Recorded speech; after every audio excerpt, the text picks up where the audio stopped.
Привет, друзья, с вами я, Михаил Сергей, и новый выпуск Nocta Life. В последнее время Гагаузия стала часто упоминаться в международных отчетах и сводках международных СМИ. Многие эксперты, журналисты и чиновники из канцелярий западных стран стали задавать больше вопросов относительно Гагаузии. Повод, к сожалению, не самый хороший для Гагаузии. Гагаузская автономия стала все чаще звучать в негативном свете и подтверждает то, что пару месяцев назад сообщил директор СИБа Александр Мустяца, а именно то, что Гагаузия будет активно использоваться Москвой для дестабилизации ситуации в Молдове. К сожалению, мы в режиме реального времени наблюдаем, как эти прогнозы сбываются. И действительно, особый правовой статус автономии, финансовые ресурсы автономии, ее административные ресурсы, а также жители Гагаузии мобилизируются Кремлем через своих прокси для дестабилизации ситуации в Республике Молдова против независимости, суверенитета и европейского пути нашей страны. Все это подается под соусом защиты интересов гагаузского народа, что бы это ни значило. Но на самом деле все ресурсы Гагаузии, включая особый правовой статус Гагаузии, используются не только против Молдовы, но и против самого гагаузского народа. С моей точки зрения, и я озвучил это не единожды, Гагаузия как автономия должна быть больше всех в Республике Молдова заинтересована в европейской интеграции страны и вхождении Республики Молдова в Европейский Союз, поскольку в Европейском Союзе такого рода автономии защищены и развиваются как нигде в мире. Именно Гагаузия должна быть больше всех заинтересована в укреплении независимости и суверенитета Республики Молдова, поскольку только благодаря появлению независимости и суверенитету или независимой и суверенной Республики Молдова были созданы условия для появления гагаузской автономии. Благодаря этому гагаузы как сообщество обрели определенную субъектность. До этого гагаузский язык даже в школах не преподавался. Но в Гагаузии хотят прихода русского мира и России, где автономия ущемляется, любая автономия, а малые народы ассимилируются и исчезают с карты мира. Звучит как парадокс, но это так. С моей точки зрения, настало время задаться вопросом, а куда гагаузская автономия движется дальше, и есть ли смысл существования Гагаузии в том виде, в котором она существует сейчас. Я не в первый раз поднимаю этот вопрос, и за то, что я вообще осмеливаюсь задавать этот вопрос, любители русского мира меня клеймят предателем гагаузского народа. Я, в свою очередь, считаю, что те, кто реально задумывается о благе и о будущем своего сообщества, должны рефлексировать по поводу происходящего и задаваться вопросом, куда мы идем дальше, что мы из себя представляем и кем мы хотим стать.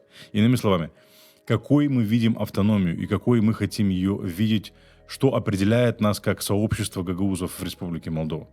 Я не выступаю за упразднение гагаузской автономии. Я всего лишь задаюсь вопросом, есть ли польза для гагаузского сообщества от такой автономии, которую из себя представляет Гагаузия сейчас и сегодня.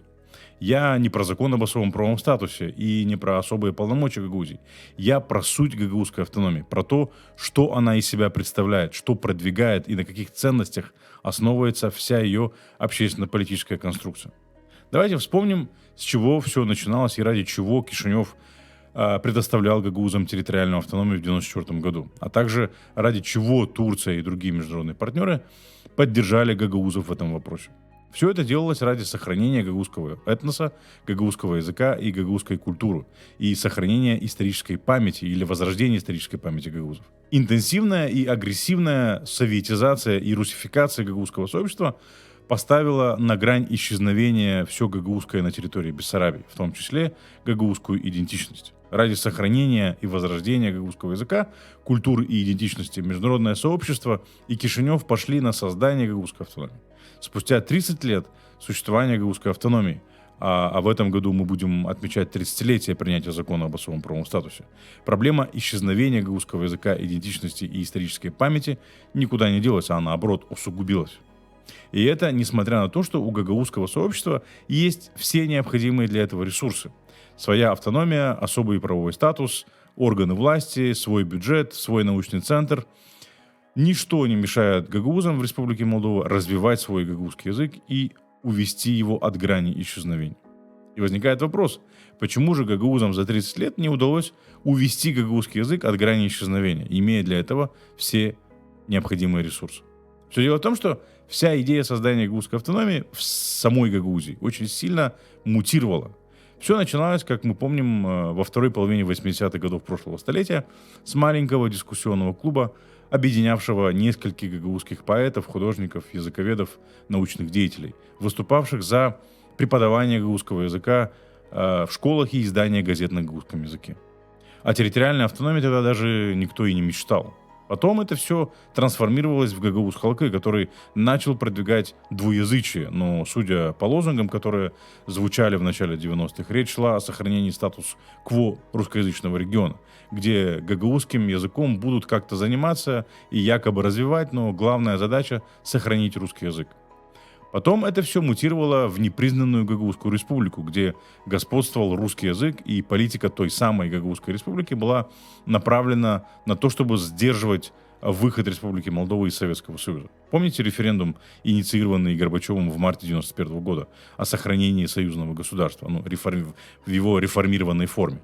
Тогда Кишинев отказался принимать в этом участие, а две так называемые республики, самопровозглашенные в Камрате и в Тирасполе, приняли участие в этом референдуме. Несмотря на все желание Камрата и Тирасполя сохранить Советский Союз таки распался. Потом, после 4 лет разброда и шатания в Камрате, доброй волей Кишинева и при усилиях Турции, была создана гагаузская автономия, которая провозгласила гагаузский, румынский и русский официальными языками, но где по-прежнему основной язык русский, а румынский и гагаузский для галочки прописаны в местных законах. Почему я говорю, что гагаузский в Гагаузии для галочки? Все очень просто. За 30 лет гагаузский язык не стал популярным языком в Гагаузии. Как бы нелепо это ни звучало. Гагаузский язык в школах преподается как отдельный предмет, и который учениками и родителями воспринимается как ненужная и никому не нужная нагрузка. И при слове «гагаузский язык» дети и родители скорее раздражаются, чем радуются. За 30 лет в Гагаузии не было открыто ни одной школы с преподаванием всех предметов на гагаузском языке, потому что это невозможно и потому что никто не ставил перед собой такую задачу. Никто не ставил перед собой цель развить гагаузский язык до такого уровня, чтобы на нем можно было преподавать точные гуманитарные науки в школах. Мы не знаем, есть ли куррикулум для преподавания всех школьных предметов на гагаузском языке, и очень сильно сомневаемся, я лично сомневаюсь, что кто-то ставил такую цель. Если кто-то из наших зрителей и читателей знает о существовании таких планов, то сообщите нам об этом, пожалуйста. А также хотелось бы узнать, почему эти планы не были реализованы, если они существовали. Не было никаких усилий властей автономии по продвижению гагаузского языка среди взрослого населения. По примеру того, как Министерство образования Республики Молдова продвигает курсы румынского языка последний год или два. Да, в научном центре Марии Маруневич в Камрате есть курсы гагаузского языка, но о них мало кто знает, и это одна из причин, по которым они не пользуются успехом. Но, как говорится, рыба гниет с головы. А что же происходит в органах власти Гагаузии? Органы власти Гагаузии, к сожалению, за 30 лет не подали пример уважения к гагаузскому языку. Официальные документы Народного собрания, исполнительного комитета и Башкана Гагаузии издаются только на русском языке, в нарушение уложения Гагаузии и закона Гагаузии о функционировании языков. Издание документов на 3 официальных языках — это самое легкое, что могли сделать органы власти Гагаузии. Для этого много усилий не нужно. Просто нужно найти переводчиков, чтобы принятые законы и постановления властей Гагаузии переводились с русского на гагаузский и румынский языки. Но за 30 лет они даже не додумались до этого или просто не хотели, что говорит о том, что им просто плевать на гагаузский язык. В таких условиях о документообороте на гагаузском языке и использовании гагаузского языка как рабочего и говорить не приходится. Рабочий язык всех органов власти в Гагаузии — русский. Органы власти Гагаузии даже не пытаются делать вид, что хотят и стараются перейти на гагаузский язык в качестве рабочего. Если они свои документы даже переводить на гагаузский не хотят, говорить о том, что они будут их составлять на гагаузском, вообще не приходится. На всех 3 официальных языках должны быть улицы, топографические названия и вывески на всех зданиях. Если на государственных зданиях еще можно увидеть гагаузский язык, то от частных и мечтать не приходится. Что касается улиц, городов и сел, помимо того, что они носят старые советские названия, прежде всего улицы, да, таблички с названиями улиц на гагаузском языке встретить практически невозможно. Несмотря на то, что Гагаузский бюджет каждый год растет и в 2024 году достиг 1,7 миллиардов леев, из которых собственные доходы порядка 600 миллионов леев. Расходы на продвижение гагаузского языка не превышают 5 миллионов леев.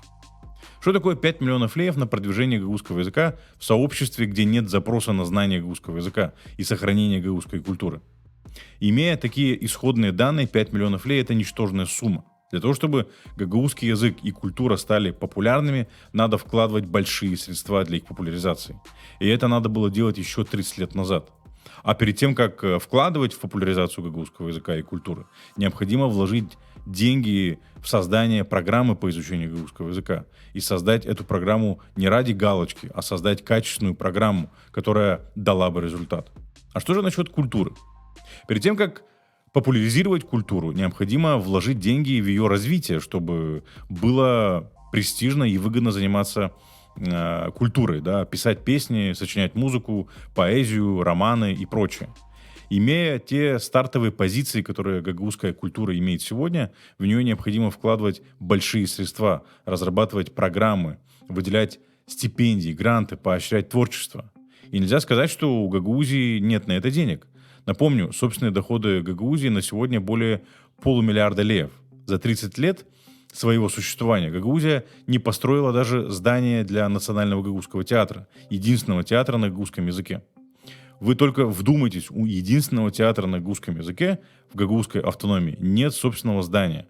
И властей Гагаузии ни предшествующих, ни предыдущих, ни нынешних это никак не волнует и не волновало. У них даже в планах нет построить здание для Гагаузского национального театра. Единственный гагаузский полнометражный художественный фильм был снят режиссером Иваном Патраманом на чистом энтузиазме, без единого лея из бюджета Гагаузии. И даже после того, как этот фильм оказался успешным, власти Гагаузии никак не поощрили его творчество и не помогли в продолжении творческой деятельности. И сказать, что Гагаузия осталась один на один с этой проблемой, не скажешь. Республика Молдова и Турция готовы в этом помочь и помогали не раз. Преподавание гагаузского языка в школах и детских садах финансируется из центрального бюджета Республики Молдова. Майя Санду неоднократно говорила о том, что необходимо развивать гагаузский язык, и Кишинев готов в этом помочь. Только Камрад должен определить приоритеты. Однако на призывы уделять больше внимания гагаузскому языку в Камрате начинают рассуждать на тему, как правильно называть государственный язык, румынским или молдавским. Я сейчас не утрирую. Найдите и посмотрите, как прошла встреча, в смысле, найдите видео в интернете о том, как прошла встреча Майи Санду с депутатами Народного собрания в сентябре 2022 года. Это была громкая история. С гагаузским языком и культурой все понятно. Для властей Гагаузии, а следовательно для гагаузского сообщества, это никогда не было приоритетом, к сожалению. И самый главный вопрос. Нужна ли территориальная автономия с особым правовым статусом для сохранения и развития гагаузского языка? Такой инструмент, как регион с особым правовым статусом, чрезмерен для решения такой проблемы, как сохранение языка и культуры. Пример Тараклийского района показателен. Для того, чтобы сохранить свой болгарский язык, им не нужен особый правовой статус. Достаточно статуса обычного района и любви и уважения к родному языку. Если любви и уважения к родному языку нет, то особый статус и правовой статус никак не помогают. Для сравнения, в Тараклийском районе процент владения болгарским языком намного выше, чем процент владения гагаузским языком в Гагаузии. Там на болгарском не говорят разве что те, кто не являются этническими болгарами. Да что там в Тараклии? В самой Гагаузии болгары в большей степени знают болгарский язык, чем гагаузы гагаузский. В Гагаузии давно уже растет тенденция, когда дети из гагаузских семей не говорят на гагаузском языке. Выросло целое поколение людей в гагаузской автономии, и в этом поколении многие, если не большинство, не говорят на гагаузском, на своем родном языке. Перечисляя эти провалы в сохранении и развитии гагаузского языка, я не хочу очернить гагаузский народ или сказать, что он не способен справиться с задачей сохранения и развития гагаузского языка. Я всего лишь обращаю внимание на то, что такая задача, как сохранение гагаузского языка, гагаузской культуры и возрождение исторической памяти гагаузов перед властями и сообществом Гагаузии не стояла. И, к сожалению, до сих пор не стоит. С гагаузским языком и с культурой понятно. Статус гагаузской автономии не помог решить проблему сохранения и развития гагаузского языка и культуры. А может, особый правовой статус автономии сгодился для повышения уровня жизни и благосостояния жителей Гагаузии? Приведу всего лишь два показателя. Да? Первый — это бюджет на душу населения, и второй — средний уровень заработной платы по экономике. В 2024 году бюджет Гагаузии на душу населения составляет более 12 тысяч леев. Как мы получили эти цифры? Очень просто. Мы поделили общий бюджет Гагаузии на 2024 год на количество людей, проживающих в Гагаузии, согласно последней переписи. Для сравнения, в муниципе Кишинев бюджет на душу населения составляет чуть более 8 тысяч леев. На 4 тысячи леев меньше, чем в Гагаузии. Хотя жители Кишинева получают гораздо больше общественных услуг, чем жители Гагаузии. Я говорю о таких услугах, как доступ к канализации, водопроводу, качественным дорогам, городским услугам, сфере развлечений, общественному транспорту и так далее и тому подобное. Многих из этих общественных услуг нет и не предвидится в Гагаузии. И тут возникает вопрос, почему жители Гагаузии при таком высоком бюджете на душу населения, высоком по сравнению с другими районами и даже по сравнению с Кишиневым, не имеют доступа к элементарным общественным услугам. В Гагаузии плохо или вообще не развит общественный транспорт. Менее 20% населения Гагаузии имеют доступ к канализации и канализационным сетям. О парках, развлечениях и досуге я вообще молчу. Как мы видим, особый правовой статус не помогает жителям Гагаузии повысить их качество жизни. Теперь давайте возьмем второй показатель. Средняя заработная плата. Средняя заработная плата по АТО Гагаузии или по экономике АТО Гагаузии всегда была и остается ниже, чем средняя заработная плата по экономике в Республике Молдова. В 2023 году средняя заработная плата по экономике в Республике Молдова составила 11 700 леев, в то время как по АТО Гагаузии этот показатель составил всего лишь 8 322 лея. И опять же вопрос, почему, имея самый высокий бюджет на душу населения, Гагаузия не в состоянии повысить уровень экономики, которая была бы в состоянии обеспечить высокий уровень заработной платы для жителей Гагаузии? Ответ простой. Власти Гагаузии не ставили перед собой такой задачи. И опять-таки, для того, чтобы развить экономику, не нужен особый правовой статус. Свободная экономическая зона тех же Бельц, например, до 2020 года привлекла инвестиции на 222 миллиона долларов, то есть за все время ее существования, до 2020 года. Бельцы, напомним, не имеют особого правового статуса, какой есть у Гагаузии. Для сравнения, в свободную экономическую зону Вулканешты до 2020 года было инвестировано всего лишь 24,8 миллиона долларов США, то есть в 10 раз меньше, чем в Бельце. Окей, с культурой не получилось, с экономикой также не вышло. А может, Гагаузии удалось стать центром гагаузов всего мира? Может, мы наблюдаем толпы гагаузов из различных уголков мира, приезжающих сюда для того, чтобы прикоснуться к гагаузской культуре и гагаузскому языку? Простите, но зачем им ездить сюда, если гагаузский язык и культуру здесь надо искать с фонариком, и ее ты здесь днем с огнем не сыщешь? Даже для гагаузов Украины, у которых с гагаузами Молдовы общая история, гагаузская автономия перестала быть центром культурного притяжения. После начала полномасштабной войны России против Украины власти Гагаузии и так называемая политическая и культурная элита Гагаузии не выразили солидарность с гагаузами Украины и делают вид, будто гагаузов Украины не существует. А как мы знаем, гагаузов Украины, так же, как и других граждан Украины, русский мир убивает каждый день и подвергает страданиям, лишая мирной, свободной, комфортной жизни.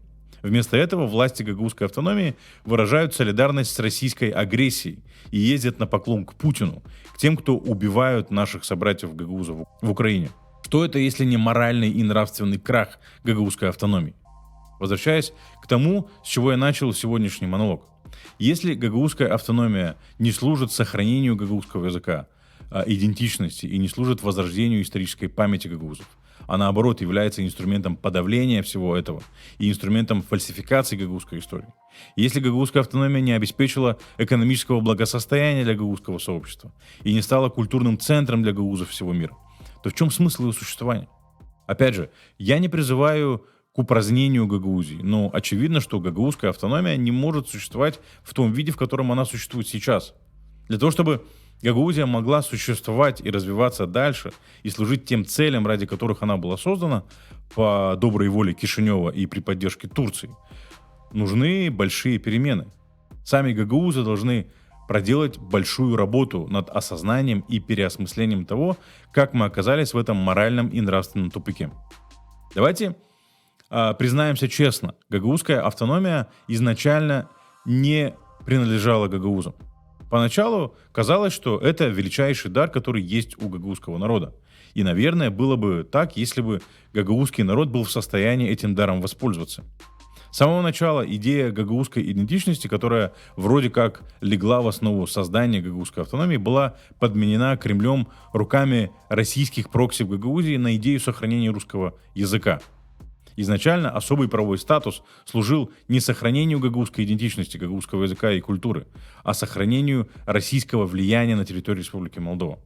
Кремль изначально подсадил гагаузов на наркотик причастности к несуществующему имперскому величию России и держит все гагаузское сообщество под воздействием этого наркотика до сих пор. Мечтая о причастности к имперскому величию, гагаузы не замечают, как Кремль использует дар, который Кишинев передал гагаузам и гагаузскому народу, я имею в виду гагаузскую автономию, против Молдовы и против самих же гагаузов. Сначала это делали местные гагаузские политики, коррумпированные Москвой, а теперь Гагаузию, извините за выражение, юзает лидер организованной преступной группы, который вообще не гагауз и вообще здесь никогда не жил и не живет. Представьте себе, что у вас есть хороший добротный автомобиль, который вы приобрели, но вы им не пользуетесь, потому что ключи у вас забрали бандиты, которые выгоняют и загоняют этот автомобиль из вашего двора, когда им заблагорассудится. Используют этот автомобиль для совершения преступлений против вас и ваших соседей. И после совершения этих преступлений загоняют этот автомобиль обратно в ваш же гараж, чтобы отвести от себя подозрения и свалить всю вину на вас. Вот примерно в аналогичной ситуации оказались гагаузы Молдовы с особым правовым статусом Гагаузии, который используется организованной преступной группой в интересах Кремля в целях, которые никак не связаны с интересами гагаузов. Очевидно, настало время сделать работу над ошибками. Способно гагаузское сообщество на это или не способно, покажет время.